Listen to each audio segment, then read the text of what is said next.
are currently employed by the USPS? Those online, if you could answer if you are.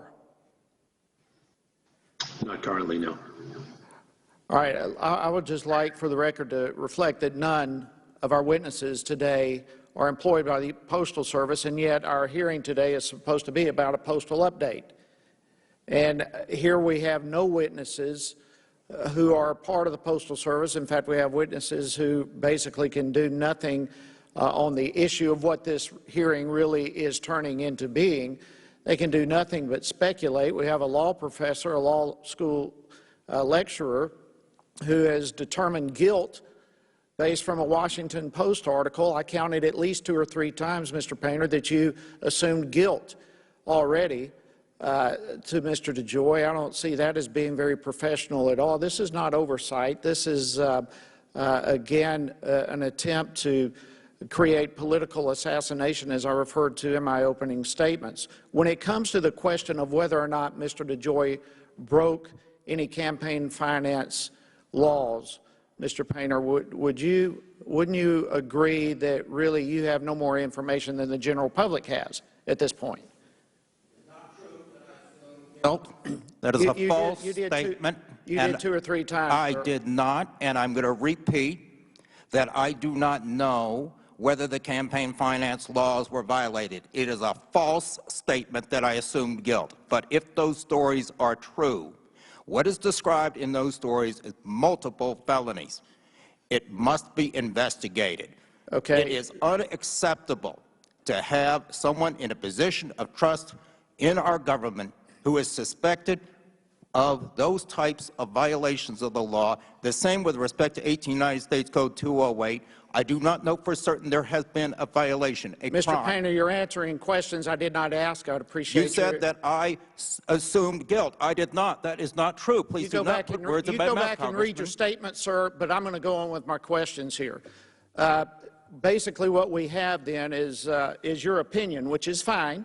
You're certainly entitled to your opinion, but it's a hypothetical opinion at this point because it's based on an article. There's not been any investigation that's come down to it. Can you explain to me what XPO does?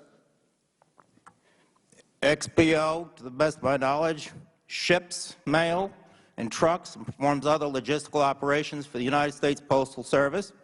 Once again, I have not assumed that the Postmaster General has necessarily committed a crime, but the fact of the matter is we have a contractor with large contracts with the Postal Service, and there is a very high degree of likelihood that a Postmaster General who is doing his job would be making decisions that have a direct and predictable effect on a contractor of that size with the Postal Service.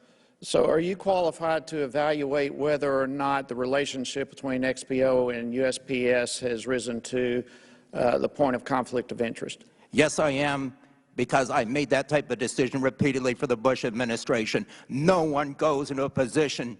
So are you a member of the Board of Governors? I said I made that determination. You do not get that job if you keep stocking a contractor with your agency. That is a deal breaker because you could go into public office and commit a felony. And that I did repeatedly, and I told people you have to sell the stock. You don't go to the Department of Defense and own stock and defense contractors. I asked if you were qualified to make the assessment, and you're going back to your times in the Bush administration. My question is on this particular situation, and you're not a member of the Board of Governors. You are not part of the vetting. The Board of Governors did do vetting. They did look into these issues. Are you aware that Mr. DeJoy did divest certain assets that he had? Yes, I know he divested some assets, but that's not the point. He owns contract stock in a company that has large contracts with the Postal Service.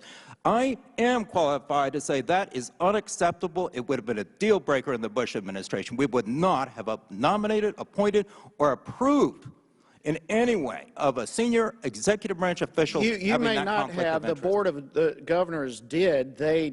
He has divested other assets. When it came to XPO, the UPS cleared him to hold those assets. Now, whether it's wise or not, I'm not getting into. But he made clear, transparent, he laid out there his assets, and he was cleared. Is that correct? Well, the Board of Governors made that decision, but I'm here to say it's wrong, and I am qualified to say it is wrong, and it poses a grave risk that he could commit a crime when he's in office. Gentleman's time has expired. Sounds like he just confirmed again his belief that a crime is committed. I yield back. I did not say that. I said a grave risk.